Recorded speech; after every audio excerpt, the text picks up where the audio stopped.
for you to get over you, over you.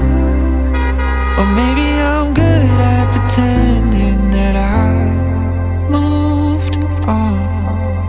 I know that we got a lot of the same friends, and soon enough there come a weekend when we just not bring it up. Yeah, maybe I'm weak, but it's taking too long to get over you. 一颗最近在自媒体圈、影视圈很有流量的镜头。那么今天就聊聊中国制造现在有多牛。维卓士35 f1.2 Lab， 没错，35毫米的焦段也迎来了 f1.2 的超大光圈，而且出自中国制造的国产品牌维卓士。网上评测已经很多了，所以本期内容是一期关于维卓士35毫米 Lab 长期使用体验。Hello， 大家好，欢迎回到 BRBD 的频道。拿到维卓士35毫米 f1.2 Lab 的那一刻，我差点以为自己是拿错了镜头。它的体积和重量确实有些过分，分量的分，全金属的镜身摸上去冰冰凉，非常有质感。仔细观察后发现做工毫不含糊，大约920克的重量让我调侃它和当年隔壁的健身码有一拼。不过既然是 f1.2， 那么这一切就都不是问题。镜头的外观设计非常专业，黑色金属镜筒上一个小小的 OLED 屏幕显得格外的吸睛。开机后，屏幕会显示当前的光圈、对焦距离等信息，还能自定义开机动画。这种小细节一下就俘获了一批极客的心。镜头还配备了2个自定义的 FN 键和一个光圈拨环，而且拨环可以一键切换有刻度或无极顺滑的模式。我个人非常喜欢这个和维卓士135 Lab 一样的设计，拍照片时调到有刻度档，清晰反馈光圈值；拍视频时切换到无极模式，调整光圈时画面不会跳，超级丝滑。这些贴心设计一下子就让我感受到维卓士这回真的是奔着旗舰来的。来看看它最大的卖点 F1.2 光圈到底有多厉害。我先拿它在模拟人像摄影上试了试手，无论你在哪儿，让被摄主体远处的任何光源作为背景，把光圈开到 F1.2， 对焦被摄主体的眼睛，咔嚓一张，主体如此清晰，背景刀锐奶化，独得大学。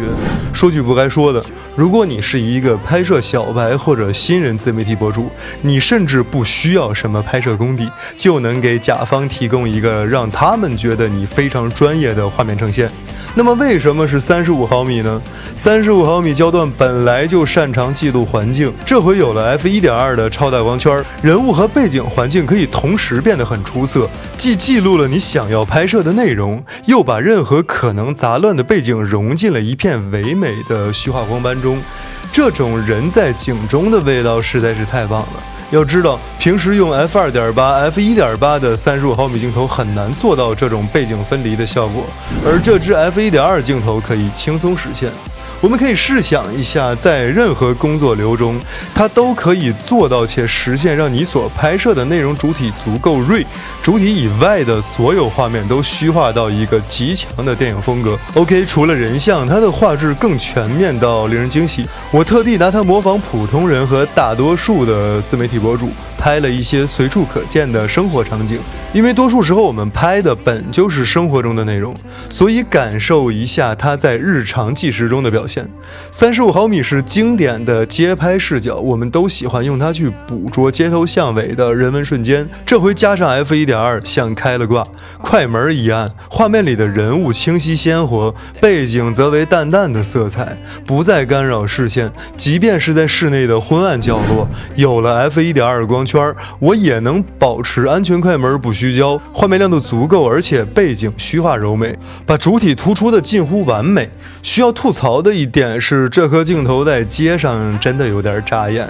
黑洞洞的超大前镜片相当惹人注意，再加上不菲的体积，端着它很难低调的街拍。不过我们拿着一支体重接近1公斤的镜头上街，本来也不是为了隐身，而是追求那种极致画质和效果，对吧？所以我觉得，如果你真心热爱这种风格，宁可多扛点重量也是值得的。反正我个人是愿意的。围着视这支镜头在光圈全开下就能压制得很好，画面干干净净，该亮的亮，该暗的暗，虚实结合有度。而且由于 f1.2 太给力了，感光度都不用调太高就能记录到丰富的画面细节。除了夜晚和暗光环境下，拍视频时通常用相机的第一档原生 ISO 就好，噪点也更少。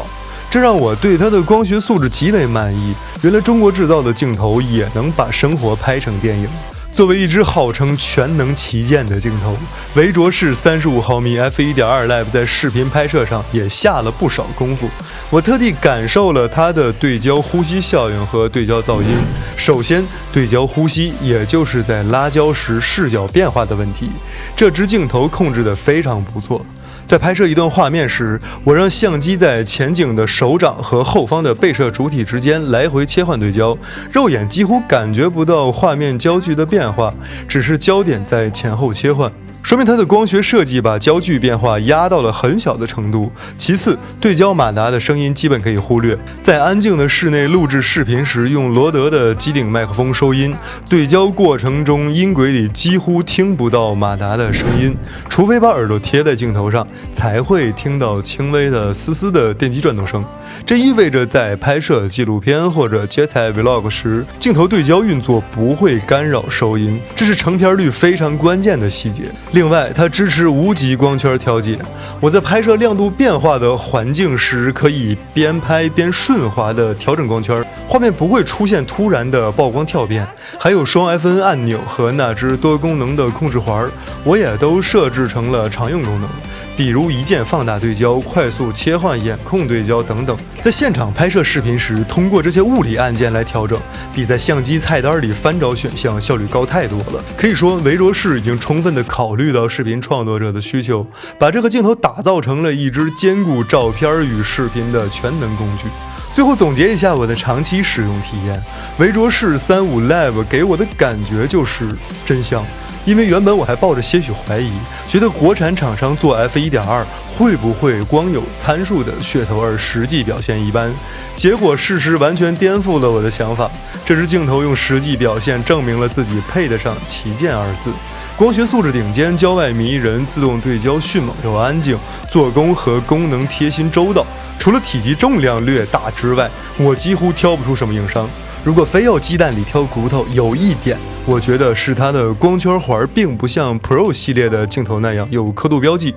对于习惯用光圈环的老法师来说可能会需要适应。不过好在 OLED 屏幕上能看到当前的光圈值，也算是弥补。还有就是目前因为它是新品，个别用户反馈小屏幕显示会有卡顿，需要重启，估计通过后续固件升级也就能解决。但这些都不影响我对它的喜爱，毕竟想想看，在索尼的 E 卡口上，维卓士不仅做出了一些更轻、体积更小的产品，光学素质和对焦表现上还更胜一筹，价格也极为亲民。这简直就是在用平民价让大众体验过去只有专业发烧友才玩得起的超大光圈镜头。可以预见，这支镜头将会吸引大量原本因为价格和重量却步的玩家去尝试。我甚至斗胆猜想，索尼自己恐怕也会紧张了。原厂虽然有性能优秀的35 f1.4 GM， 但面对这个更大光圈又如此能打的对手，未来会不会也考虑推出一款35毫米 f1.2 呢 ？OK， 不管怎样，对于我们消费者而言，这是一个绝对利好的局面。竞争带来的进步和实惠，维卓士35 Lab 就是今年最令人兴奋的搅局者之一。如果你正在寻觅一颗既能拍人像、人文，又能胜任风光夜空，还兼顾视频创作的镜头，那么相信我，这支镜头绝对值得你好好考虑一番。OK， 以上就是我对维卓士35 Lab 的长期深度体验和分享。总的来说，它让我对国产镜头再次刮目相看，也重新定义了我心中高性价比旗舰的概念。如果你觉得这支镜头很给力，或者有什么疑问看法，欢迎在评论区留言，我也会持续关注这颗镜头的后续表现，比如固件更新、新版本推出等等，尽量在第一时间给大家带来最新消息。所以别忘了点赞这个视频并订阅我们的频道。OK， 我们下期见。